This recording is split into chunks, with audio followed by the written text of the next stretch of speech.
আসসালামু আলাইকুম everyone, welcome back to Shopify app development course. So আমরা আগের ভিডিওতে একটা অ্যাপ স্ক্যাফোল্ড করেছিলাম।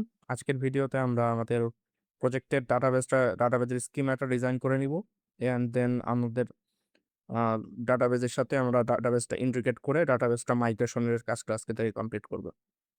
সো একটা অ্যাপ্লিকেশনের যখন ডাটাবেসটা ডিজাইন করে নেওয়া হয়ে যায়, আমরা অ্যাকচুয়ালি যখন বুঝে যাই যে হচ্ছে ডাটা আমার কিভাবে থাকবে, ডাটা ফ্লোটা যখন তৈরি হয়ে যায়, তখন আসলে প্রজেক্টে একটা অ্যাপ্লিকেশনের সাথে কাজ করাটা অনেক ইজি হয়ে যায়। মানে 50% কাজ ওইখানে শেষ হয়ে যায়। দেন নেক্সট 50% কাজ হচ্ছে যে আমরা সেই ডিজাইন প্যাটার্ন ওয়াইজ আমরা এআই দিয়ে কোডিংটা করাই নিব। সো আমরা আজকে থেকে ডেফিনিটলি এআই ইউজ করব।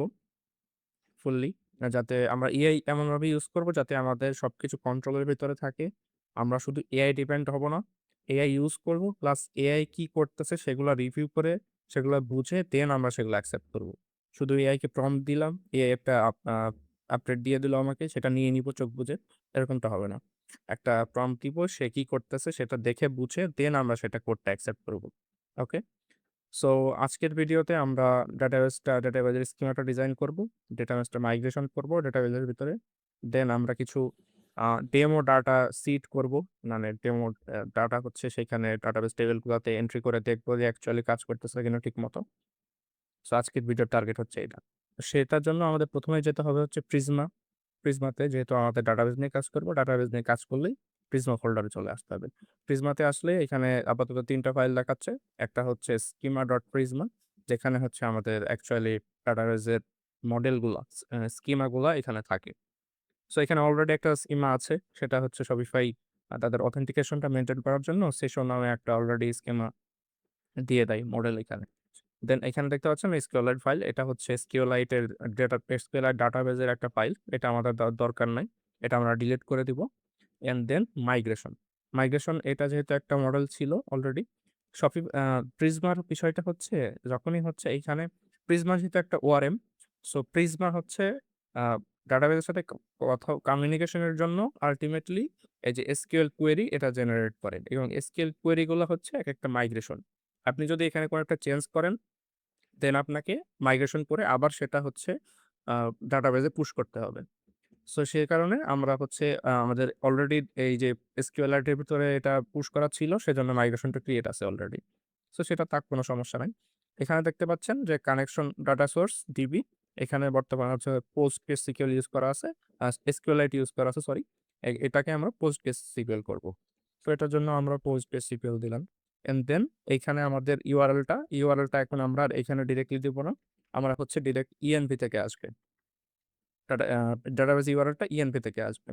সো ইএনভি থেকে আসার জন্য আমাদের এইভাবে দিতে হবে ইএনভি, তার ভিতরে এটা যারা প্রিজমা নিয়ে কাজ করেন তারা অলরেডি জানেন। ইএনভি ফাইল, এখান থেকে আমরা জাস্ট ডাটাবেস ইউআরএলটা দিব। সো এইখানে আমাদের ইএনভি ফাইল নিলাম, এখানে ডাটাবেস ইউআরএল জাস্ট এখানে। এখন ডাটাবেস ইউআরএলটা নেওয়ার জন্য আমরা লোকাল থেকেও সেটা ক্রিয়েট করতে পারি। আমরা চাইলে কোনো ক্লাউড থেকেও নিয়ে আসতে পারি।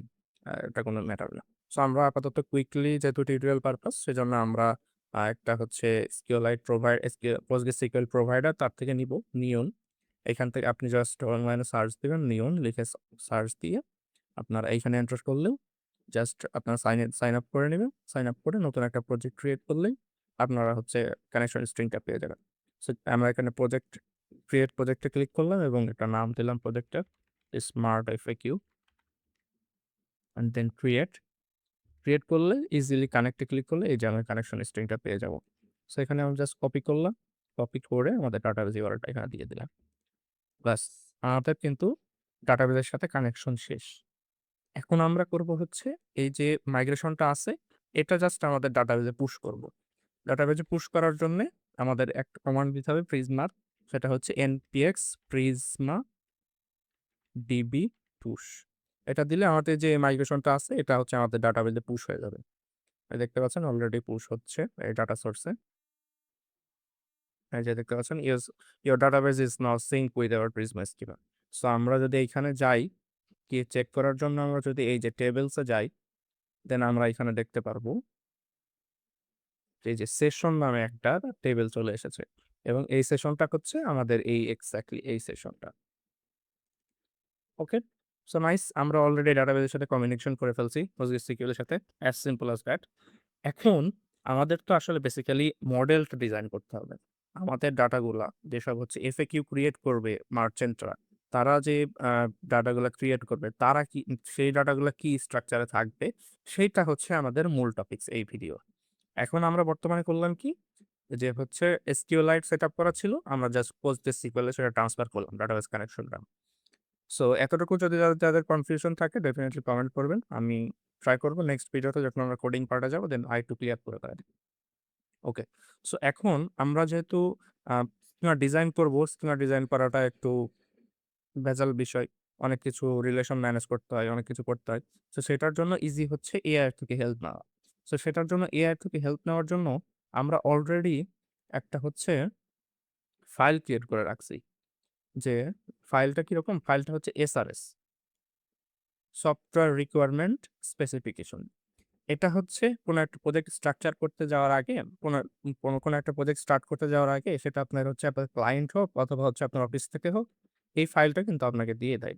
যে হচ্ছে কি রিকোয়ারমেন্ট আপনার প্রজেক্টের, কি ফিচার থাকবে, কিভাবে ইউজার ফ্লো হবে, কোত্থেকে কোথায় মানে কিভাবে কাজ করবে, কি ফিচার থাকবে, কি ইউজ করা হবে সবগুলো এখানে থাকে এসআরএস এ। সো আমরা জাস্ট সিম্পল একটা এআই এর সাথে কথা বলে আমরা এসআরএসটা তৈরি করে নিছি। SRS.md। ওকে, নাইস। সো আমাদের এসআরএস ফাইলটা আছে। অ্যান্ড দেন আমরা হচ্ছে এখন করতে শুরু করব হচ্ছে এআই ইউজেস। সো আপনারা যারা ক্লড দিয়ে কোড করতে চান, ক্লড দিয়ে করতে পারেন। আমি বেসিক্যালি পার্সোনালি ইউজ করি হচ্ছে ওপেন কোড।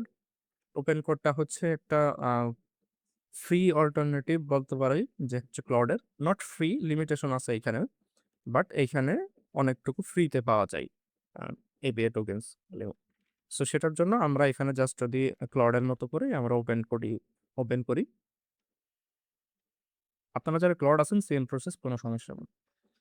সো এখানে আমরা বলব যে হচ্ছে এখানে আমাদের অলরেডি আ মডেল ইউজ করা আছে একটা DeepSeek এর। সো আমরা এখানে বলব যে হচ্ছে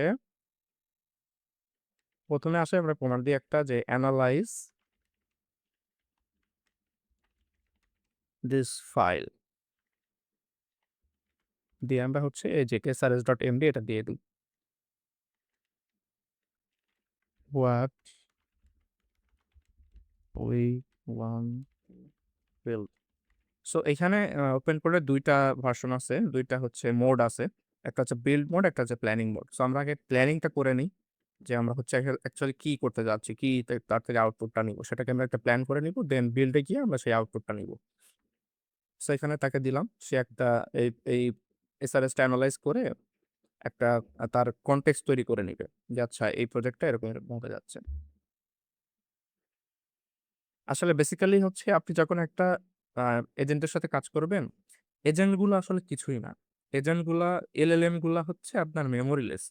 তার কাছে কোনো মেমোরি থাকে না। আপনি যতক্ষণ কথা বলবেন তার সাথে, ততক্ষণ সে বুঝতে পারবে।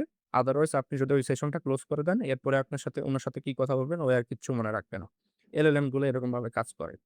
সো সেটার জন্য আমাদের দরকার হয় হচ্ছে এই যে ওপেন কোড অথবা ক্লড এরকম জিনিস। যাতে হচ্ছে কিছু জিনিস তারা মনে রাখতে পারে। মানে কিছু জিনিস আ এই এজেন্টরা মনে রাখে। দেন হচ্ছে LLM এর সাথে কথা বলার সময় বারবার সেই জিনিসগুলা পাঠায় যাতে সে LLM টা ভালোভাবে বুঝতে পারে যে হচ্ছে আসলে আচ্ছা কি হচ্ছে এখানে। সো সেটার জন্য আমরা আসলে আ ক্লড এর একরকম একটা ওয়ে আছে। ওপেন কোডেরও একটা সেরকম ওয়ে আছে। বাট ২ টা সেম জিনিসই। আপনি ১ম এ যখন যাবেন তাকে একটা আসলে ট্রেন আপ করে নিতে হবে মডেলটাকে। সো আমি আগে তাদেরকে হচ্ছে এসআরএস টা দিয়ে দিলাম। তাহলে হচ্ছে বুঝে যাবে সে কনটেক্সট টা কিরকম হবে। দেন এটা হচ্ছে এসআরএস টা দিয়ে দিলাম এবং এসআরএস টা তাহলে আমাদেরকে প্রতিটা বারবার দিতে হবে কোড করার সময়? না। এটারও একটা ওয়ে আছে। আমরা কি ওয়ে আছে সেটা আমরা এখানে অলরেডি দেখতে পাচ্ছি সে এনালাইজ করে ফেলছে। এই প্রজেক্টে কি হবে না হবে এনালাইজ করে ফেলছে। ওকে, গুড। দেন আমরা ক্রিয়েট করব হচ্ছে এখানে একটা হচ্ছে agents.md ফাইল ক্রিয়েট করতে হয়। ওপেন কোডের সাথে ওপেন কোডের কনটেক্সটটা ধরে রাখার জন্য এই প্রজেক্টটা হচ্ছে কি বিষয়ে, প্রজেক্টটা কিরকম আর্কিটেকচার, প্রজেক্টের ডেভ কমান্ড কি, প্রজেক্টের কোথায় কি আছে এগুলার কনটেক্সটটা ধরে রাখার জন্যে agents.md তৈরি করতে হয়। আমাদের ক্লডে যেমন কাজ করতে হলে claude.md করতে হয়, এখানে agents.md করতে হয়। সো সেটা করার জন্য এখন সে প্রজেক্ট এনালাইজ করে ফেলছে। এখন তাকে বলবো, আমরা হচ্ছে বিল্ড মোডে গিয়ে বলবো যে হচ্ছে এখানে জাস্ট ইনিট যখন করব সে এর উপর এনালাইজ করে হচ্ছে উম, এই প্রজেক্টটা ফুল স্ট্রাকচার দিয়ে ফেলবে। তার আগে আমরা একটা কাজ করি, তার আগে আমাদের এই অলরেডি যে ফোল্ডার স্ট্রাকচারটা আছে তাকে একটু অ্যানালাইজ করতে বলি, যে অ্যানালাইজ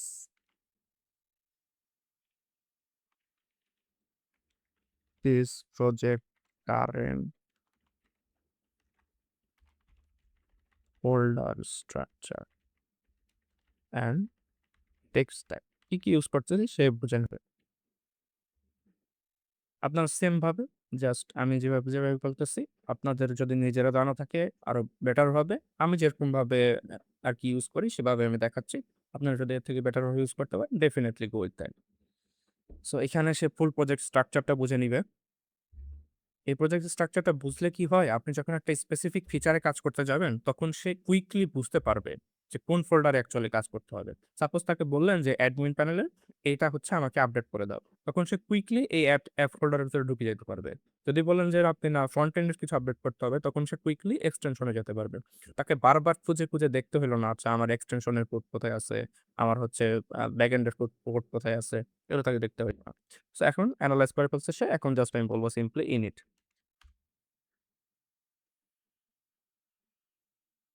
এখন সে একটা সুন্দরভাবে হচ্ছে agents dot MD file create করে নিবে। এটাতে কি হবে, এরপরে যখন আমি এই সেশনটা বেসিক্যালি আমার সবসময় থাকবে না। এই সেশনটা আমি যে কথা বলতেছি, এই সেশনে থাকবে না। এই সেশনে এখন সে সবকিছু বুঝে গেছে folder structure, but next time next session open করলে আর কি বুঝতে পারবে না। তো সেজন্য সে যাতে নেক্সট সেশনে গিয়েও বুঝতে পারে যে ফোল্ডার স্ট্রাকচারটা কি, সেজন্য এই এজেন্ট ডট এমডি অথবা প্লট ডট এমডি আদার্স যে জিনিসগুলো এগুলো থাকে। সো এখন সে সুন্দরভাবে একটা তার মতো করে এজেন্ট ডট এমডি ক্রিয়েট করে নিবে।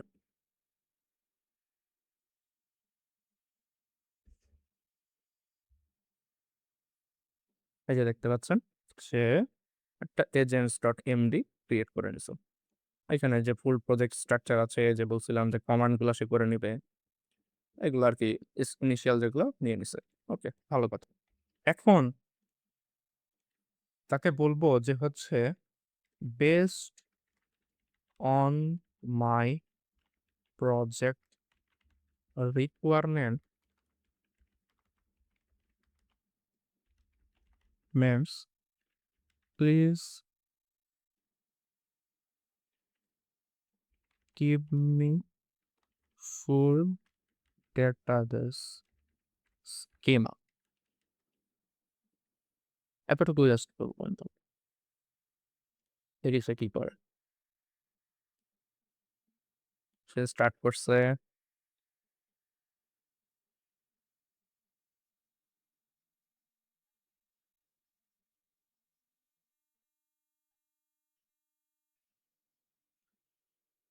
ডেফিনেটলি এআই অনেক মিস্টেক করবে, এগুলো আপনাকে ধরা যাবে না।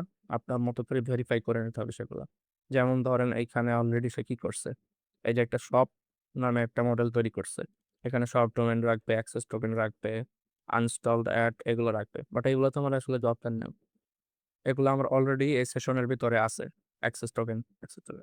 সো এগুলো কিন্তু আমাদের দরকার নেই। সো তাকে বলবো যে হচ্ছে প্লিজ রিমুভ। আপনি যদি নিজে নিজে করতে চান তাহলে আবার হইতে পারে যে নেক্সট কমান্ডে সে আবার অটো অ্যাড করে দিতে পারে। সো সেটার জন্য তাকে দিয়ে রিমুভ করানোটাই বেটার। সো প্লিজ রিমুভ সব মডেল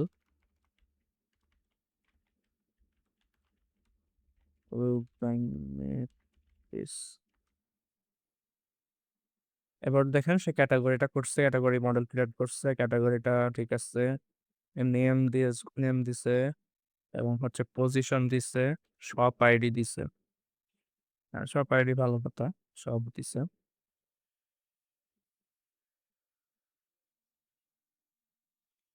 আচ্ছা, পজিশনটা কি কারণে দিছে, এখানে বুঝলাম যে হচ্ছে ক্যাটাগরিটা আছে।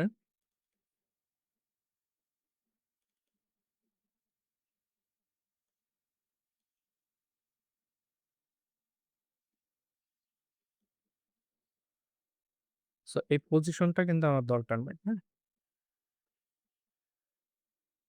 আচ্ছা, পজিশনটা দরকার হচ্ছে আমাদের হচ্ছে সিরিয়ালটা মেইনটেইন করার জন্য মেবি, হ্যাঁ? সো এটাও লাগবে FAQ। অ্যান্ড দেন হচ্ছে সেটিংসটা হচ্ছে কিছু এসেনশিয়াল হয়তো সেটিংস আমাদের স্টোর রাখা দরকার হইতে পারে। যে হচ্ছে সাপোজ অনবোর্ডিং আমরা যে করব একটা অ্যাপ যখন করতে হয় তখন ডেফিনিটলি অনবোর্ডিং করতে হয়। সো অনবোর্ডিংটা করব যে অনবোর্ডিংটা শেষ হইছে কিনা সেটা তো একটা স্টোর রাখার জন্য ডাটাবেজে জায়গা দরকার হবে। সো সেটা আমাদের সেটিংস এর ভিতরে রাখতে পারি। অথবা ইউজার স্পেসিফিক যদি অন্য কোনো সেটিংস রাখতে পাই, শপ স্পেসিফিক, দেন আমরা এটা এখানে রাখতে পারি। এগুলা রাখার জন্য আরকি। সো আপাতত এখানে যেগুলো দিছে এগুলা থাক। এখানে দিছে হচ্ছে FAQ অর্ডার, এখানে দিছে হচ্ছে উইজেট পজিশন। এখানে যেগুলো দিছে আপাতত থাক। আমরা যদি পরে দরকার না হয় এগুলো আমরা রিমুভ করে দিব। আচ্ছা, FAQ মডেল তৈরি করছে এখানে যে হচ্ছে কোয়েশ্চেন আছে, অ্যান্সার আছে, পজিশন আছে, স্ট্যাটাস আছে। এটা কি হচ্ছে শো হবে কি শো হবে না। দেন হচ্ছে আমাদের শপ আছে, ক্যাটেগরি আইডি আছে। ওকে, বাস। ঠিক আছে। তাহলে আমাদের ডাটাবেস ডিজাইন শেষ। এতটুকু। জাস্ট আমরা যখন কাজ করতে যাব তখন আস্তে, আস্তে আরো ডাটাবেসটা আপডেট করব। সো এখন আমরা করব হচ্ছে এই যে আমরা স্কিমাটা আপডেট করলাম। এই স্কিমাটা তো আমরা এখন এখানে শুধু আপডেট করছি। এখনো কিন্তু আমরা মাইগ্রেশন চালায়ে আমাদের ডাটাবেজে পুশ করি নাই। সো সেটার জন্য আমাদের মাইগ্রেশন এন্ট্রি চালাইতে হবে। চালায় আমাদের হচ্ছে ডাটাবেজে এই মডেলগুলো পুশ করতে হবে। তো সেটার জন্য আমাদের কমান্ড লিখতে হবে হচ্ছে npx prisma migrate dev। এটা দিলে হচ্ছে আমাদের মাইগ্রেশনের নামটা চাইবে ১ম এ। সো এখানে দেখেন মাইগ্রেশনের একটা নাম চাচ্ছে। সো মাইগ্রেশন আমরা সাপোজ ১ম যেহেতু মাইগ্রেশন করতেছি সেটার জন্য আমরা init জাস্ট লিখে দিলাম। ফার্স্ট মাইগ্রেশনটা আমরা init নামে করব। সো দেখেন এইখানে বলতেছে যে হচ্ছে মাইগ্রেশন ফাইল ক্রিয়েট করা হয়ে গেছে এবং ১ম মাইগ্রেশন ফাইল এইটা। সো এখানে দেখেন ফুল SQL যেই কোয়েরি সেই কোয়েরি দিয়ে একটা মাইগ্রেশন ফাইল জেনারেট করে দিছে। এবং এইটা যদি আমরা ডাটাবেজে পুশ দিই npx prisma pp push, তাহলে আমাদের হোপফুলি এই মাইগ্রেশন গুলো আমাদের ডাটাবেজে পুশ হয়ে যাবে। npx prisma migrate dev দিলে মেবি মাইগ্রেশন জেনারেট করার সাথে, সাথে হয়ে যাওয়ার কথা। আমরা যদি একটু রিফ্রেশ দিয়ে দেখি।